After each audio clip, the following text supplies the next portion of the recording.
So we've got 4 little exercises we're going to go through. The first one is probably longer, but the others are kind of quite short and to the point. So we're going to take a look through this, and we're going to start with looking at the types of analysis. So if you've looked at the Quick Start Guide, if you're familiar with that as well, we've taken analysis types of the 5 types: time series, part to whole, deviation, distribution, and correlation. We're going to look at each of them in turn, and we're going to look at ways in which you can start to apply what we've done before to make that happen. So this is a precast example. This is a data set here, and it's on a line graph here and a bar graph here. So there's nothing magical about this. There are a few questions. So the first one is a bit of a trick question, but is the table, the line, or the bar easier to remember? If you had this flashed up to you for 5 minutes and you were asked to redraw it afterwards, which do you think would be easier to do and why? I think line. Line? Mm. You want to say why, Rizwan? So it's very simple to remember. Up and down slope are, the shape of line. Is what's going up or down or increasing, decreasing. Yeah, fantastic. That's absolutely right. Spot on. So is the line or bar better for this data set, and why? Now, this is where we're getting a bit not tricky, but we haven't really covered this. This is applying thought and your experience. So based on that data set, do you think a line or bar is better, and why? I think line is better. It's time series. It's it's showing a pattern very like you said. We have to decrease the ink ratio. Yeah. So Yeah, you're right on the mark there, Rizwan. Yeah, absolutely. for simplicity as well. Absolutely. So when would bars be better for a time series? Graham, you should know the answer to this. Not testing you or priming you or anything. When you're less interested in the trend and you want to know the absolute, I suppose, the volumes and the amounts that you're selling in each year. If you're priming me, then it's going to be the answer I gave before, isn't it? So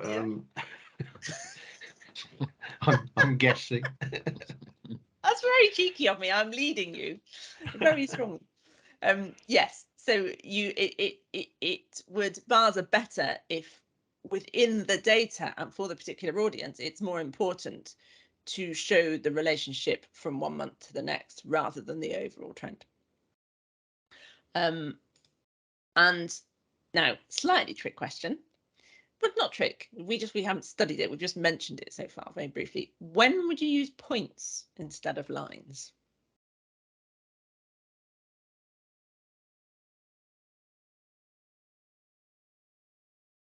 When we have like a lot of observations to show how far apart they are from to form a trend, to to see the pattern from the distribution. Like, yeah, okay, that's great. So yeah, points are actually more helpful if there is so this is monthly data, sorry, not monthly, yearly data, and knowing the data set. I mean, I don't, but I'm pretending that I do. You would know with the work that you do, knowing the data set. If you feel that inferring a trend and a progression between 1 month or 1 day or 1 year and the next is a reasonable interpretation of that data and doesn't mislead, then a line is great. But if, say, you're missing a couple of months of data, or the nature of the data means that it's not really appropriate to draw that trend distinction between them, then points are just generally better because they identify the particular area, a particular location, and it doesn't infer a relationship when it would be unreasonable. Again, it's all contextual. It depends on the data. It depends on the audience, but that's when they can be helpful. So that's really a summary of what we've just looked at. You might realise we haven't looked at heat maps. We're going to look at those in more detail next week because the topic on the KPI dashboards is very relevant to that. So we're going to carry on with that next week. So lines are good for showing trend. Bars are good for showing a comparison between things, and points are good where there's gaps in the data or the trend or the direct comparison is not relevant. So the next type of analysis would be parts, a whole, and ranking. And again, this is, you know, we've seen some of this before. If you were a manager in an organization and you were given one or either of these in a kind of beta test, and you were asked, or you needed to know what was the top performing center, which do you think would be easier to find that off quickly, and why? It's got to be the graph, I suppose, because it's clearly showing OCE as the most vaccines, whereas it's far more difficult by eye to gauge it out of a pie chart without any numbers on. Yeah, I mean, I didn't help there, did I? But yeah, absolutely. I mean, it touches on the point before, and I mean, we can go into deeper sessions. It sounds like you guys are pretty knowledgeable about this anyway. This is kind of stating lots of research and facts on this rather than going into the science of the why. But in essence, it's just really hard for us to assess area or angle in a 2D space. So a pie chart is a struggle for that. The added bit here is you've also got a separate color legend as well. So you're having to, not only you're having to try and work out, I mean, those three at least look pretty similar. They're not dissimilar, as you can see from there. It's really hard to work that out. And then trying to add the color to it as well. There's just too much system 2 processing going on. So it's just too heavyweight, really. So generally, well, categorically, bars are better than, we shouldn't really use pie charts. There's probably a wider discussion to be had around donuts and other kind of circular things, but generally the bars are really good because of what Graham said earlier, of showing that comparison between things. So yeah, the axis must always start at 0, whichever way around you have it. Ranking in order reduces that short-term memory load, but that does a little bit depend on the data. So when I say ordinal data, does anyone know it's a kind of categorization of a type of data? Does anyone know what that means? You don't have to, you just might.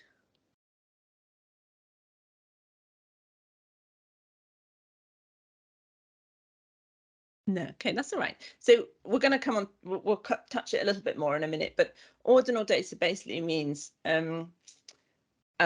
where there is an order to it. So months of the year, perhaps something like that. Whereas if they're individual things, that they're kind of like nominal things, they don't have a kind of relationship to each other. So that does depend how that has an influence on whether you decide to rank or not, but it doesn't mean you shouldn't use a bar chart. It just means what you might do to it might be different. And as we've said, we can be horizontal or vertical with this. They have different values and purposes. In terms of keeping text horizontal, horizontal bars are generally more helpful because more often you'll have a longer description for the bar than you will for the axis. But again, it depends on the data. So another thing we see quite a lot in a way of using bars is to stack things. Now, interestingly, this data is from the analysis we did of the charts and graphs. It was one of the first sets I came across as part of the scoping study. So it is relevant to you guys. So we've got the communication themes here: environment and energy, safety, economy, customer service.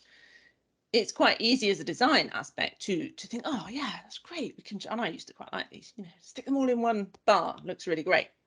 But similarly to the pie chart, it's still really hard, actually. It does depend. If you've only got like 2 or 3 things that you're going to stack and it happens to show a really nice pattern that your eye can trace, and you can't, and size-wise, space-wise, whatever, audience-wise, it works. It's not saying never use them, which is kind of what we're saying with pie charts. but you do just need to be really careful. I wouldn't say this data set is a great one for stacking because it's just quite hard to see.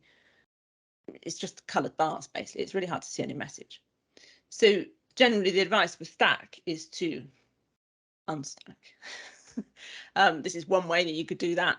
But again, you're drawing that visual connection through there.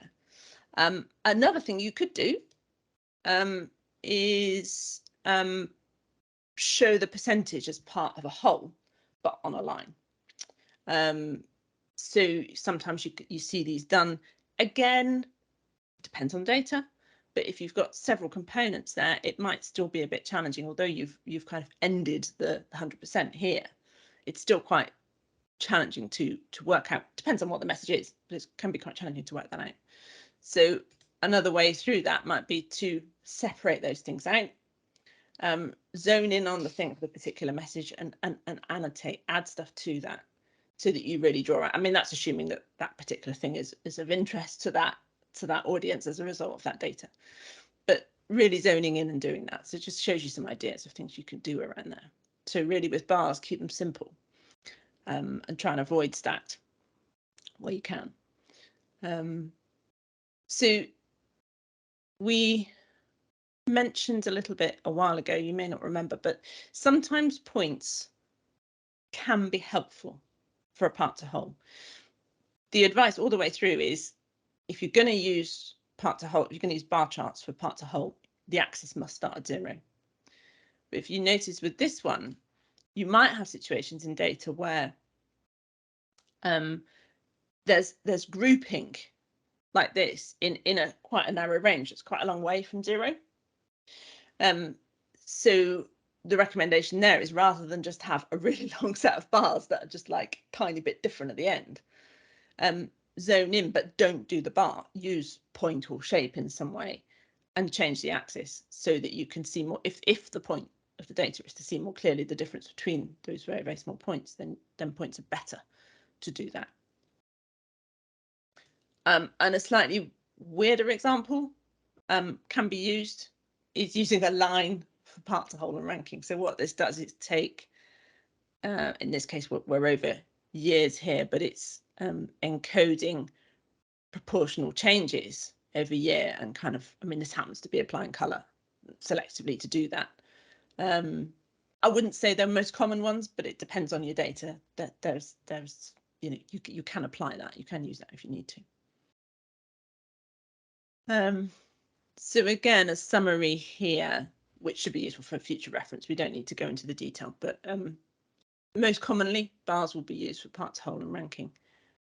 Be cautious with your stacked bar. Don't use pies, and think about other options if you need to. Lines can be added if you want to do a cumulative. If a cumulative graph is useful, you might, for a USO chart, you might use the line to show the cumulative. You could add that on. Just a thought.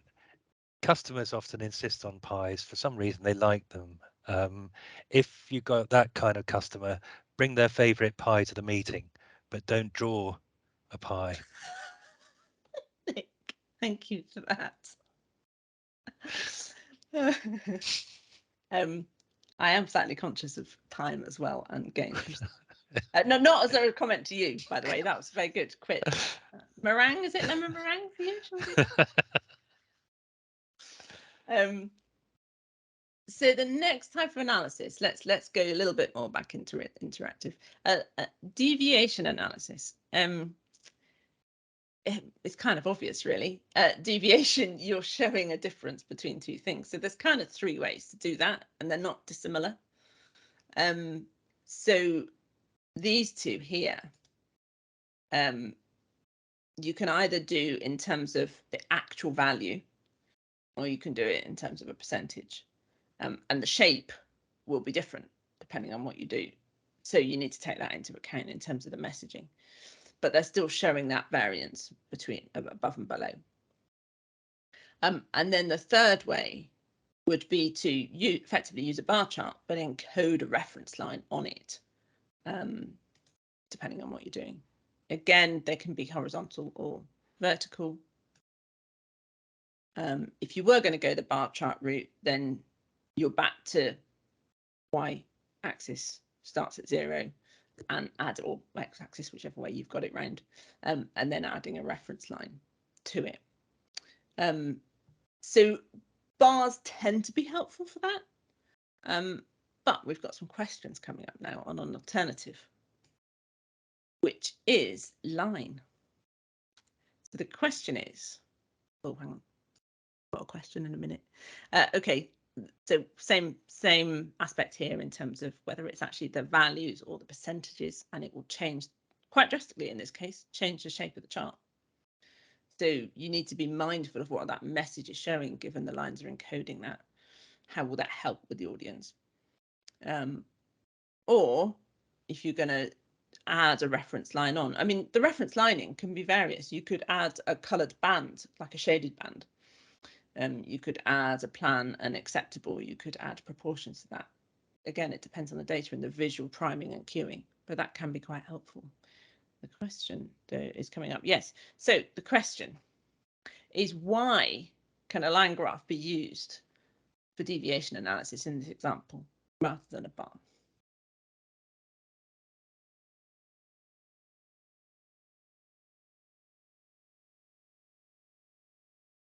E advances.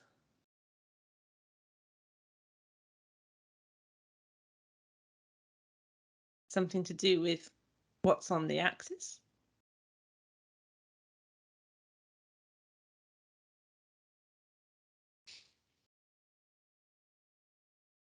And what is different about this type of data from the previous slide?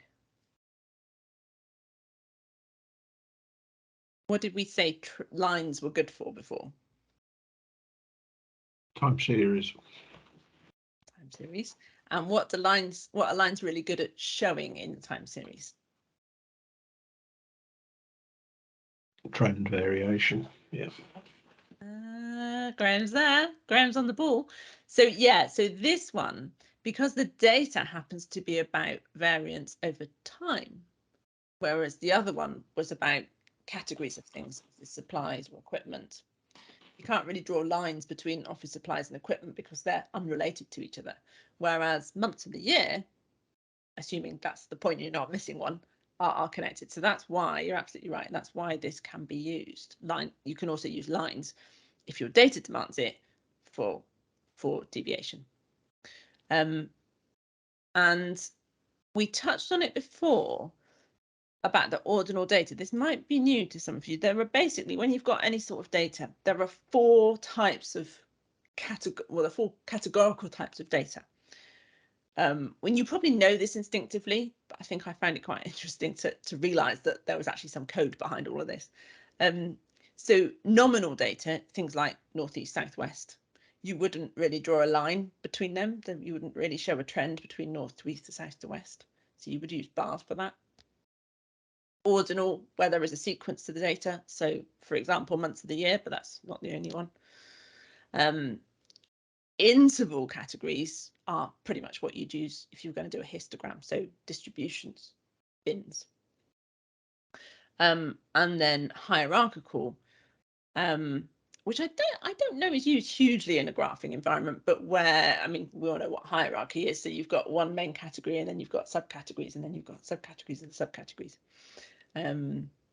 So there may be some more specialist applications for that, but that may or may not be helpful in remembering that as you work through stuff. So is anyone here from the risk and uncertainty workshop the other day? Does anyone remember seeing this and has had any thoughts on this? So this is about distribution, and this is about looking at more recent research that's suggesting the visual side of how we see. Can anyone remember some of those points from there, or is this slide prompting some thoughts on why we're saying caution to the left and more acceptable for the middle and the right? Does anyone want to add anything or share anything on that?